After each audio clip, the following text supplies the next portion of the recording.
ದಯಮಾಡಿ ಅತಿ ಹೆಚ್ಚಿನ ಸಂಖ್ಯೆಯಲ್ಲಿ ಸಾರಿಗೆ ಟಿವಿಯನ್ನು ಸಬ್ಸ್ಕ್ರೈಬರ್ ಆಗಿ ವೀಕ್ಷಣೆ ಮಾಡಿ. ಯಾಕೆಂದರೆ ಇನ್ನು ಮುಂದಿನ ದಿನಗಳಲ್ಲಿ ಸಾರಿಗೆಯ ಪ್ರತಿಯೊಂದು ವಿಷಯವನ್ನು ಸಾರಿಗೆ ಟಿವಿ ಮುಖಾಂತರವಾಗಿ ರಾಜ್ಯದ ಮೂಲೆ ಮೂಲೆಗೆ ತಲುಪಿಸ್ತಕ್ಕಂಥ ಕೆಲಸವನ್ನು ಮಾಡ್ತೀವಿ. ದಯಮಾಡಿ ಎಲ್ಲರೂ ಸಹ ಸಾರಿಗೆ ಟಿವಿ ಮುಖಾಂತರವಾಗಿ ಸಬ್ಸ್ಕ್ರೈಬರ್ ಆಗಿ ಅತಿ ಹೆಚ್ಚಿನ ಚಂದಾದಾರರಾಗಬೇಕು ಅಂತೇಳಿ ನಾನು ನಿಮ್ಮಲ್ಲಿ ಮನವಿ ಮಾಡ್ತೀನಿ. ದಯವಿಟ್ಟು ಈ ಸಾರಿಗೆ ಟಿವಿ ನಮ್ಮ ಒಂದು ಸಂಸ್ಥೆ ಒಳಗಡೆ ಬಂದಾಗ ನಮ್ಮ ನೌಕರರ ಜೊತೆಯಲ್ಲಿ ಒಂದು ಬಾಂಧವ್ಯವನ್ನ ಹೊಂದಿದಾಗ ಒಂದು ಒಳ್ಳೆ ವಾತಾವರಣ ಇಲ್ಲಿ ಸೃಷ್ಟಿ ಆಗ್ತಾ ಇದೆ. ಎಲ್ಲರಿಗೂ ಸಹ ಒಂದು ನೈಜ ವಿಷಯಗಳನ್ನ ತಿಳಿಸುವಂತ ಪ್ರಯತ್ನವನ್ನ ನಮ್ಮ ಸಾರಿಗೆ ಟಿವಿ ಧನಂಜಯ ಅವರು ಮಾಡ್ತಾ ಇದ್ದಾರೆ.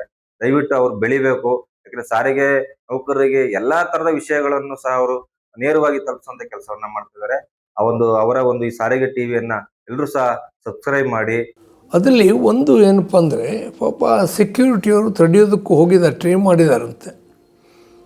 ಒಟ್ಟು ಹೆಣ್ಮಗಳು ಪ್ರೆಗ್ನೆಂಟ್ ಲೇಡಿ, ಅವನು ನುಗ್ಗಿದ ಆ ಕಡೆಗೆ. ಆ ಹುಡುಗ ಅವನ್ಯಾರೋ ಅನ್ನೋ ಕಂಡಕ್ಟ್ರು ಡ್ಯೂಟಿಲಿದ್ದ, ಅವನು ವಿತ್ ಯೂನಿಫಾರ್ಮ್ ದುಡ್ಡು ಕಟ್ತಾ ಇದ್ದ, ಹೇಳ್ಕೊಂಡು ಹೊಡೆದಾರೆ ಅವರು. ಅದು ಯಾರೇ ಹೊಡಿಲಿ, ಇದು ಒಬ್ಬ ಸ್ಟೇಟ್ ಲೀಡರ್ ಇರ್ಬೋದು, ಮತ್ತೊಬ್ಬ ಇರ್ಬೋದು. ಅವ್ರ ಮೇಲೆ ಪೊಲೀಸ್ ಕಂಪ್ಲೇಂಟ್ ಕೊಟ್ಟಿಲ್ಲ ಮ್ಯಾನೇಜ್ಮೆಂಟ್ ಅವರು. ನಾನು ಇಮಿಡಿಯೇಟ್ಲಿ ಲೆಟ್ರ್ ಬರೆದೆ, ಫೆಡ್ರೇಷನ್ದು ಬರೆದೆ ನಾವು. You see, you are the employer. ನಿನ್ನ ಜಾಗದಲ್ಲಿ ಬಂದು ಕರ್ತವ್ಯ ನಿರತವಾದಂಥ ಎಂಪ್ಲಾಯೀಸ್ಗೆ ಹೊರಗಡೆಯನ್ನು ಬಂದವ್ರು ಹೊಡೆದ್ರು, ನೀವು ಯಾಕೆ ಪೊಲೀಸ್ ಕಂಪ್ಲೇಂಟ್ ಕೊಟ್ಟಿಲ್ಲ? ಮೊನ್ನೆ ಮೀಟಿಂಗಲ್ಲಿ ಕೂಡ ನಾನು ರೇಸ್ ಮಾಡಿದೆ. BTS MD ಅವ್ರಿಗೆ ಕೇಳಿದೆ, ಮಿನಿಸ್ಟರ್ಗೆ ಕೇಳಿದೆ ನಾನು, ಕನಿಷ್ಠ ಅವ್ನು ಪೊಲೀಸ್ ಕಂಪ್ಲೇಂಟ್ ಯಾಕೆ ಕೊಟ್ಟಿಲ್ಲ? ಏನು ಅರ್ಥ ಬರುತ್ತೆ? ಬಹುಶಃ ಈ ಹೀನಕೃತ್ಯ ಮಾಡಿರೋರನ್ನ ಯಾವುದೇ ಅವ್ರ ಮೇಲೆ ಆ್ಯಕ್ಷನ್ ತಗೋಬಾರ್ದು ಅಂತ ಇದೆಯೋ ಅಂತ. ಎಲ್ಲಾರನ್ನೂ ಸಸ್ಪೆಂಡ್ ಮಾಡಿದ್ದೀವಿ ಅಂದರು. ನಾನು ಸಸ್ಪೆನ್ಷನ್ ಕೇಳ್ತಿಲ್ಲ. Why did you not lodge a police complaint? ನಿಮ್ಮದು ಪ್ರಮಿಸಸ್ಸು ಬಾರ್ಜ್ ಮಾಡಿದ್ದಾರೆ, ನೀವೇನು ಪರ್ಮಿಷನ್ ಕೊಟ್ಟಿಲ್ಲ ಬರೋಕ್ಕೆ. ಕರ್ತವ್ಯ ನಿರತರಾದಂಥ ವರ್ಕರ್ಸ್ ಮೇಲೆ ಹೊಡೆದಿದ್ದಾರೆ, ನೀವು ಯಾಕೆ ಕಂಪ್ಲೇಂಟ್ ಕೊಟ್ಟಿಲ್ಲ? ಲೆಟ್ರ್ ಬರೆದಿದ್ದು ಅವ್ರಿಗೆ. ಏನು ಮಾಡಿದೆ? ಏನೋ ಅವ್ರು ಉತ್ತರ ಕೊಡಲಿಲ್ಲ. ಆದರೆ ಇದು ನೋಡಿದರೆ ಅನಿಸುತ್ತೆ ಯಾರೋ ಅವ್ರ ಸಪೋರ್ಟರ್ಸ್ ಇದ್ದಾರೆ ಅದಕ್ಕೆ. ಮತ್ತು ಹೇಳಿ, ಇಂಥವ್ರೆಲ್ಲ ಲೀಡರ್ಶಿಪ್ಪಲ್ಲಿದ್ದಾರೆ ಅಂದರೆ ಕೆಲಸಗಾರಿಗೆ ಏನು ಸಿಗುತ್ತೆ? ಆಲ್ರೈಟ್, ಒಂದು ನಾವು ಆ ಹುಡುಗನಿಗೂ ಹೇಳ್ತೇವೆ ಅವನಿಗೆ, ನೋಡಪ್ಪ ಕೆಟ್ಟದಾಗ ಯಾಕೆ ಮಾತಾಡ್ತೀಯ? ಇದು ಯಾರೋ ಸಂಬಂಧಗಳ ಬಗ್ಗೆ ಮಾತಾಡೋದು ಬೇಕಾದಷ್ಟು ಮಾತಾಡ್ತಾರೆ ವಾಟ್ಸಪ್ಪಲ್ಲಿ. ಅದು ಬೆಸ್ಟ್ ಥಿಂಗ್ ಏನು, ಮೊಬೈಲ್ ಇಟ್ಕೊಳ್ಳಬೇಡಿ.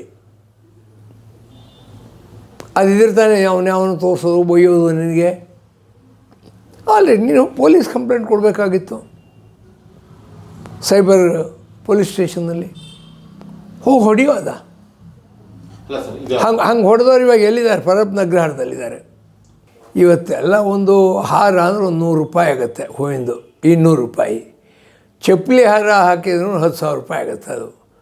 ಅದ್ರ ಬೆಲೆ ಜಾಸ್ತಿ. ಹೊಸ ತಂದು ಹಾಕಲಿ, ಏನು ಬೇಡ ಅನ್ನೋದಿಲ್ಲ. ಅದೇನು ತೋರಿಸುತ್ತೆ? ಅವ್ರ ಹೀನ ಸಂಸ್ಕೃತಿ ತೋರಿಸುತ್ತೆ. ನಾನು ಫೋಟೋಗೆ ಒಂದು ಚಪ್ಪಲಿ ಹಾರ ಹಾಕಿದ್ರೆ ನನಗೇನಾಗುತ್ತೆ ಹೇಳಿ? ನಾನು ಇಡೀ ನನ್ನ ಟ್ರೇಡ್ ಯೂನಿಯನ್ ಲೈಫಲ್ಲಿ, ಪಬ್ಲಿಕ್ ಲೈಫಲ್ಲಿ ಈ ಹಾರ ತುರಾಯಿ ಸಂಸ್ಕೃತಿ ಬೆಳೆಸಿಲ್ಲ. ಅನಂತ್ ಸುಬ್ರಾಜ್ ಜಿಂದಾಬಾದ್ ಹೇಳಿಸಿಲ್ಲ ಯಾರ ಕೈಲೂ. AITC ಜಿಂದಾಬಾದ್ ಹೇಳಿಸಿದ್ದೀನಿ, ಫೆಡರೇಷನ್ ಜಿಂದಾಬಾದ್ ಹೇಳಿಸಿದ್ದೀನಿ, ಕಮ್ಯುನಿಸ್ಟ್ ಪಾರ್ಟಿ ಜಿಂದಾಬಾದ್ ಹೇಳಿಸಿದ್ದೀನಿ. ಗೊತ್ತಾಯ್ತು? ನಮ್ಮ ಸಿದ್ಧಾಂತಗಳಿಗೆ ಜಿಂದ ಇರ್ತವೆ, ವ್ಯಕ್ತಿಗಳು ಹೋಗ್ತೇವೆ. ಆದ್ದರಿಂದ ನನಗದ್ರ ಮೇಲೆ ಏನು ಕೋಪ ಬರಲ್ಲ. ಏಕೆಂದರೆ ಅವರು ಕೀಳು ಸಂಸ್ಕೃತಿ ಆಗಿದ್ದಾರೆ, ಆ ಬ್ಯಾಕ್ಗ್ರೌಂಡಿಂದ ಬಂದಿರೋರು. ಇಲ್ಲ ವಿದ್ಯೆ ಇಲ್ಲ, ಯಾರ ಬಗ್ಗೆ ಏನು ಮಾತಾಡಬೇಕು ಇಲ್ಲ. ಇವತ್ತು ನೆಹರು ಅವ್ರನ್ನ ಪ್ರಧಾನಿಯವರು ಎಷ್ಟು ಅಟ್ಯಾಕ್ ಮಾಡ್ತಿದ್ದಾರೆ ಪಾರ್ಲಿಮೆಂಟಲ್ಲಿ. ಪಂಡಿತ್ ಜವಾಹರ್ಲಾಲ್ ನೆಹರು ಪ್ರಧಾನಿ ಆಗಿದ್ರೆ ಈ ದೇಶದ ಗತಿ ಏನಾಗಿರೋದು? ಇಷ್ಟೊಂದು ಅಣೆಕಟ್ಟೆಗಳು ಕಟ್ಟಿದರು, ಪಬ್ಲಿಕ್ ಸೆಕ್ಟರ್ ಬಿಡ ತಂದರು, ಉದ್ಯೋಗ ಕೊಟ್ಟವರು. ಅವ್ರನ್ನೇ ಪಾರ್ಲಿಮೆಂಟಲ್ಲಿ ಬೈತಾರೆ. ಒಂದೇ ಮಾತ್ರ ನಮಗೂ ನೆಹರು ಬೈಯೋಕ್ಕೂ ಸಂಬಂಧ ಏನು? ಪ್ರಧಾನಿಯಿಂದ ಅಷ್ಟು ಕೀಳು ಸಂಸ್ಕೃತಿ ಇರುವಾಗ ಅಷ್ಟಾಲ್ ಈ ಮನುಷ್ಯ ಅನಂತಸುರ ಬೈತಾನೆ. ಪರ್ಸನಲಿ ನಾನು ತಗೊಳ್ಳೋದ ಅದನ್ನು. ನಾವು ನಿನ್ನೆ ಅದೇ ಪಾಯಿಂಟ್ ರೈಸ್ ಮಾಡಿದ್ದು. ಯು ಸಿ, ಅವ್ರು ಯಾರು ಹುಡುಕಿ ಹೊರಗಡೆಯವರಾದರೆ ಪೊಲೀಸ್ ಕೇಸ್ ಇರಲಿ, ಒಳಗಡೆಯವರಾದರೆ ಪೊಲೀಸ್ ಕೇಸ್ ಜೊತೆಗೆ ಅವ್ರ ಮೇಲೆ ಆ್ಯಕ್ಷನ್ ತಗೊಳ್ಳಿಂತಲೇ ಕೇಳಿದ್ದೀವಿ. We have given in writing. ಯಾವ ನಾವು ಹೆಸರುಗಳು ಹೇಳೋಕ್ಕಲ್ಲ, ಯಾವನಾಗಲಿ, ಬಟ್ ಚಂದ್ರಶೇಖರ್ ನಾಯಕತ್ವದಲ್ಲಿ ಅಂತ ಸ್ಪಷ್ಟವಾಗಿ ಬರೆದಿದ್ದೀವಿ. ಹೇಳಿ, ಒಂದು ಲೆಟ್ರ್ ಬರೀತಾನೆ, ಜಾಯಿಂಟ್ ಆ್ಯಕ್ಷನ್ ಹೋಗ್ತೀವಿ ಅಂದರೆ, ನಾಳೆ ಅವ್ನು ಹೇಳಿ ಕೇಳಿದರೆ ಪಕ್ಕದಲ್ಲಿ ನಮ್ಗೆ ಹೊಡೆದ್ರೆ ಪೊಲೀಸ್ ಇಟ್ಕೊಂಡು ಕೂರಲ್ಲ ಅವನ ಜೊತೆ? ಇದು ಹೇಳಿದೆವು. Shall I take police?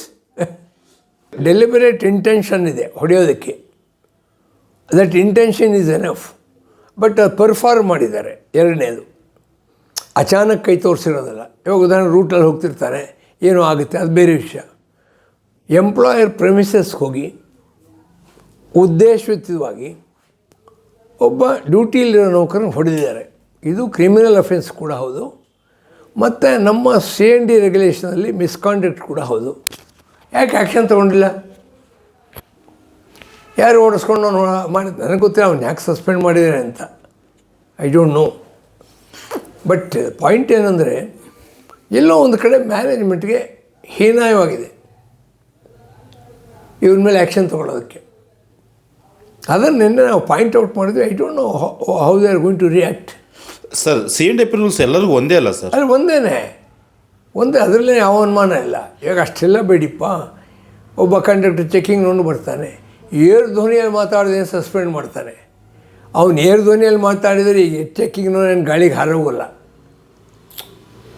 Depot manager ಹೇಳ್ತಾನೆ, ಏನೋ ಕೋಪದಿಂದ ಪಾಪ ಏನೋ ಮಾತಾಡ್ತಾನೆ, ಡ್ರೈವರ್ ತಿಂಡಿ ಊಟ ಮಾಡಿರ್ತಾನೆ ಗೊತ್ತಿಲ್ಲ, ಅಥವಾ ಮನೇಲಿ ಸಂಬಳ ಸಾಲದೊಂದು ಹೆಂಡತಿ ಬೈದು ಕಳಿಸಿರ್ತಾಳೆ, ಅವನು ಒಂಚೂರು ಜೋರಾಗಿ ಕೂಗ್ತಾರೆ, ಏರು ಧ್ವನಿ ಮಾತಾಡಿ ಸಸ್ಪೆನ್ಷನ್ ಮಾಡ್ತೀರಾ, ಡಿಪೋ ಟ್ರಾನ್ಸ್ಫರ್ ಮಾಡ್ತೀರಾ?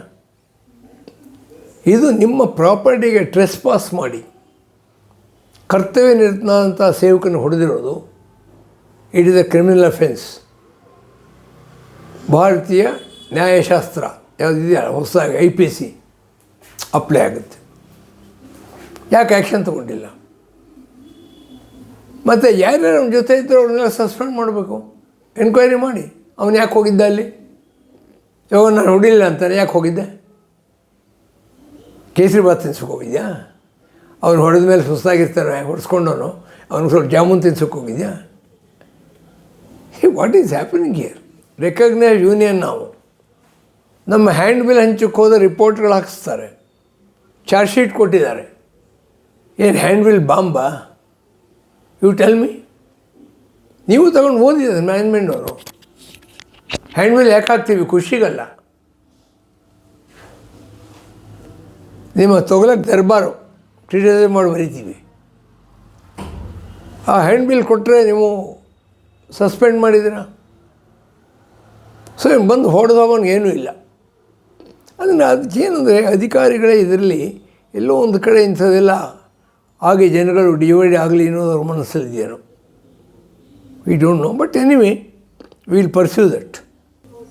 ಈ ಟ್ರೇಡ್ ಯೂನಿಯನ್ ಲೀಡರ್ಗಳು ಕೂಡ ಒಂದು ಹೇಳ್ತೀನಿ, ಈ ವೈಲೆನ್ಸಿಂದ ಏನೂ ಆಗಲ್ಲ. ನಿಮ್ಮ ದ್ವೇಷದಿಂದ ದ್ವೇಷ ಹುಟ್ಟುತ್ತೆ, ದ್ವೇಷಿಸ್ಬಿಡಿ. Violence is not a means for getting the result. ಅವನು ನಾಳೆ ಅವನು ಗುಂಪು ಕಟ್ತಾನೆ, ನಿಮ್ಗೆ ಹೊಡಿತಾನೆ. ಅಲ್ಟಿಮೇಟಾಗಿ ನಾವು ಯಾಕೆ ಬರ್ತೀವಿ ಡಿಪೋಗೆ? ಕೆಲಸ ಮಾಡಿ ಸಂಬಳ ತಗೊಂಡು ಹೆಂಡತಿ ಮಕ್ಕಳು ಸಾಕೋದಕ್ಕೆ.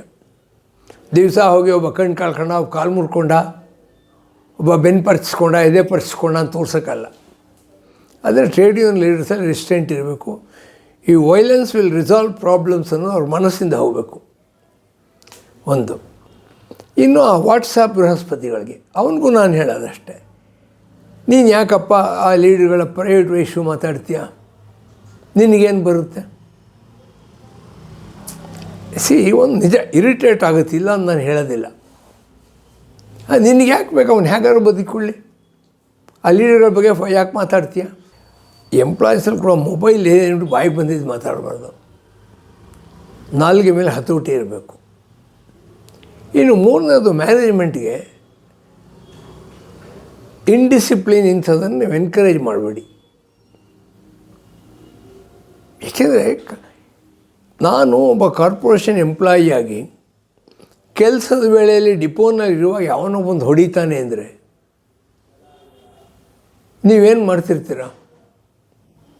ನಾನು ಸೆಕ್ಯೂರಿಟಿ ಲ್ಯಾಬ್ಸ್ ಅಂತ ಹೇಳ್ದ, ಪಾಪ ಸೆಕ್ಯೂರಿಟಿಯಾಗಿ ನಾವೇನು ರಿವಾಲ್ವರ್ ಕೊಟ್ಟಿರ್ತೀವ, ಆ ಹೆಣ್ಣುಮಕ್ಕಳು ನಿಲ್ಲಿಸಿರ್ತೀರ. ಯು ಪ್ಲೀಸ್ ಟೆಲ್ ಮೀ, ಅವ್ರೇನು ಮಾಡ್ತಾರೆ? ಎಷ್ಟೋ ಕಟ್ಪಟ್ಟು ತೆರೆಯೋಕ್ಕೆ ಹೋಗಿದ್ದಾರೆ ಅವರು, ಅದರಲ್ಲೇ ಅವ್ರು ಹೆಂಗೆ ಸಸ್ಪೆಂಡ್ ಮಾಡಿದಾರಂತ. ಯಾರಿದು ಇಲ್ಲ ಐಡಿಯಾ ಕೊಡೋದಿಲ್ಲ ಮಾಡಿ ಅಂತ? ಯಾರೋ ಮನೆ ಹಾಳರು ಮ್ಯಾನೇಜ್ಮೆಂಟ್ ಒಳಗಡೆ ಇದ್ದಾರೆ, ಇಂಥದಕ್ಕೆಲ್ಲ ಬೆಂಬಲ ಕೊಡೋರು. ಆದ್ದರಿಂದ ಮ್ಯಾನೇಜ್ಮೆಂಟ್ ಕೂಡ ಇದಲ್ಲಿ ಈ ಸಸ್ಪೆನ್ಷನಲ್ಲಿ ತಪ್ಪಿಸ್ಬೇಕು. ಇದನ್ನು ಸೆಕ್ಯೂರಿಟಿಗೆ ನೀವು ರಿವಾಲ್ವರ್ ಕೊಟ್ಟಿಟ್ಟಿಲ್ಲ, AK-47 ಕೊಟ್ಟಿಟ್ಟಿಲ್ಲ, ಬೇರ್ ಹ್ಯಾಂಡೆಡಾಗಿ ನಿಂತಿರ್ತಾರೆ ಅವರು. 6 ಜನ ಅವ್ರ ಮೇಲೆ ಹೋಗಿ ಬಿದ್ದರೆ ಏನು ಮಾಡ್ತಾರೆ ಅವರು? Why the department complaint on all these things. ಏನಾಗಿದೆ? ಪೊಲೀಸ್ ಯಾಕೆ ಕೊಟ್ಟಿಲ್ಲ? ಅವ್ನು ಕೊಟ್ಬಿಟ್ಟೆ ಅವ್ನು ಎಂಪ್ಲಾಯಿ, ನಾಳೆ ಎಂಪ್ಲಾಯಿ ವಿಚಾರ ಮಾಡ್ಕೊತಾರಪ್ಪ, ಅವ್ನಿಗೆ ಧಮಕಿ ಹಾಕ್ತಾರೆ ಇವರು. ಮನೆಗೆ ನಾವು ಕೊಡ್ತೀವಿ ವಿಚಾರ ಮಾಡಿದೆ ನಾವು ಹೇಳ್ಕೊಂಡು ವಿಚಾರ ಮಾಡ್ತಾರೆ. ಆವಾಗ ಆ್ಯಸ್ ಎ ಮ್ಯಾನೇಜ್ಮೆಂಟ್ ನಿಮ್ಮ ಜವಾಬ್ದಾರಿ ಕಾನೂನು ಜಾರಿ ಮಾಡೋದು. ಅದರಲ್ಲಿ ಮ್ಯಾನೇಜ್ಮೆಂಟು ಸಂಪೂರ್ಣ ವಿಫಲವಾಗಿದೆ. ನಾನು MDಗೆ ಲೆಟರ್ ಬರೆದೇನು, ನೋ ರಿಪ್ಲೈ. ಮೊನ್ನೆ ರೈಸ್ ಮಾಡಿದೆ, ನೋ ರಿಪ್ಲೈ. ಬಹುಶಃ ಇಂಥದ್ದಾದ್ರೆ ಮುಂದೆ ನಾವು ಸತ್ಯಾಗ್ರಹ ಮಾಡಬೇಕಾಗತ್ತೆ. ಒಂದು ವೈಲೆಂಟ್ ಅಟ್ಮಾಸ್ಫಿಯರ್ ಹೋಗಬೇಕು ಡಿಪೋನಲ್ಲಿ, ಹಿಂಸೆ ಕಿರುಗಳು ತಪ್ಪಬೇಕು ಅಂತ ಚಳವಳಿ ಮಾಡಬೇಕಾಗತ್ತೆ. ಸಾರಿಗೆ ಈ ಚಾನಲ್ ನೋಡಿ ಅಪ್ಡೇಟ್ ಮಾಡ್ಕೊಳ್ಳಿ ನಿಮ್ಮ ನಾಲೆಡ್ಜನ್ನ. ನಾವು ಕೂಡ ನಮಗೆ ತಿಳಿದಂಥ ವಿಚಾರಗಳನ್ನ ನಿಮ್ಮ ಜೊತೆ ಹಂಚ್ಕೊಳ್ಳೋಕ್ಕೆ ಯಾವಾಗಲೂ ತಯಾರಿದ್ದೀವಿ. ದಯಮಾಡಿ ಸಬ್ಸ್ಕ್ರೈಬ್ ಆಗಿ.